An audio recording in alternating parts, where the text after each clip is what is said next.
অজ্ঞতার চেয়ে বিরক্তিকর কোনো দারিদ্র্য নেই, আর প্রজ্ঞার চেয়ে উত্তম কোনো সম্পদ নেই। আমি মিলন সিদ্দিকী আপনাদের সবাইকে স্বাগত জানাই আজকের ভিডিওতে।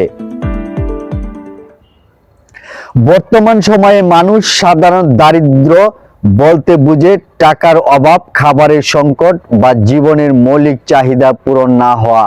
কিন্তু এর চেয়ে ভয়ঙ্কর এক দারিদ্র্য আছে, তা হলো অজ্ঞতা। অজ্ঞ মানুষ জানে না সে কি জানে না।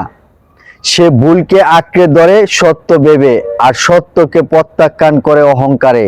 এই অজ্ঞতা মানুষকে ধীরে ধীরে অসহিংস, বিরক্তিকর এবং সংকীর্ণ করে তোলে।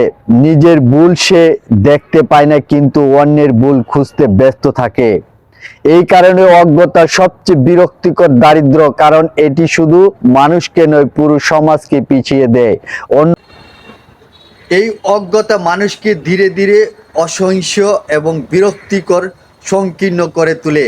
নিজের ভুল সে দেখতে পায় না, কিন্তু অন্যের ভুল খুঁজতে ব্যস্ত থাকে। এই কারণে অজ্ঞতা সবচেয়ে বিরক্তিকর দারিদ্র, কারণ এটি শুধু মানুষের নয়, পুরো সমাজকে পিছিয়ে দেয়। অন্যদিকে প্রজ্ঞা কোনো বস্তু নয় যা টাকা দিয়ে কেনা যায়।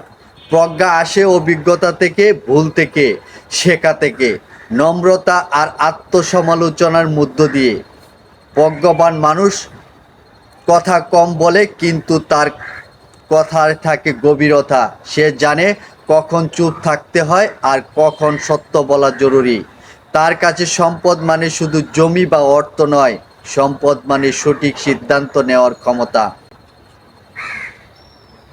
প্রজ্ঞা মানুষকে শান্ত করে, জীবনকে সহজ করে আর কঠিন সময়ের পথ দেখায়। এই কারণেই প্রজ্ঞার চেয়ে উত্তম আর কোনো সম্পদ হতে পারে না।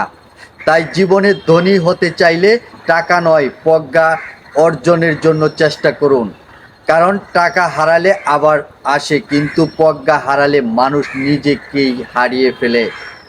I am ending here for today. I will be back again with a story that charts life.